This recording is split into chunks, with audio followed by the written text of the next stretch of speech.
வழிவிட்டு தம்பி நிறுத்தாத, போகட்டும், போங்க போங்க, கொஞ்சம் வழி எடுங்க, போகட்டும்.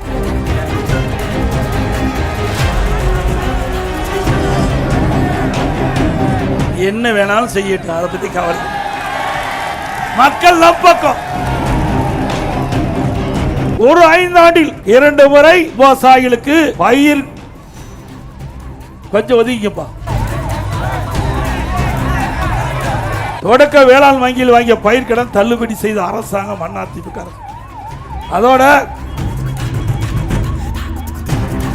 கொஞ்சம் வழி விடுங்க ஆம்புலன்ஸ் போறதுக்கு.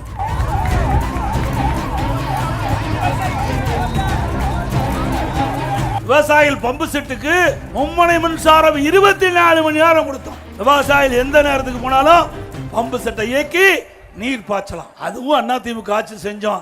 திமுக ஆட்சிக்கு வந்த பிறகு ஷிப்ட் முறையில் இந்த மின்சாரத்தை விவசாயிகளுக்கு வழங்கிக்கிட்டு வருவதா தகவல். மீண்டும் அதிமுக ஆட்சிக்கு வந்த உடனே விவசாயிகளுக்கு மும்முனை மின்சாரம் 24 மணி நேரம் கிடைக்கும். அதே போல விவசாயிகள் வாங்கிய பயிர்க்கடன் கூட்டுறவு சங்கத்தில் தள்ளுபடி செய்யப்படும். திமுக ஆட்சியில் ஒரு அறிவிப்பு வெளியிட்டாங்க. அந்த அறிவிப்புல 5 சவரனுக்கு குறைவாக கூட்டுறவு சங்கத்திலே அவர்கள் அதை வைத்து பணத்தை பெற்றுக்கொள்ளலாம், அவர்கள் அனைவருக்கும் தள்ளுபடி செய்யப்படும் என்று சொன்னாங்க. சொன்னாங்களா இல்லையா? நம்முடைய ஆட்கள் என்ன நினைச்சாங்கன்னா, ஒரு செயினை எடுத்து 3ஆ வெட்டி ஒரே குடும்பத்தில் 3 பேர் மேல கூட்டுறவு சங்கத்தில் வச்சு பணத்தை வாங்கி செலவழிச்சிட்டாங்க. அப்ப ஸ்டாலின் அவர்கள் ஆட்சிக்கு வந்து முதலமைச்சரான உடனே வழிவிடுப்பா, வழிவிட்டுருங்க, போயிட்டு போகுது, கொஞ்சம் வழிவிட்டுருங்க தம்பி, வழிவிட்டுருங்க, கொஞ்சம் வழிவிட்டுருங்க தம்பி, வழிவிட்டுருங்க, ஆம்புலன்ஸுக்கு வழிவிட்டுருங்கப்பா. ஏய் வழிவிட்டு தம்பி நிறுத்தாத, போகட்டும். என்ன வேணாலும் செய்யட்டும், அதை பத்தி கவலை. மக்கள் நம்பக்கம்.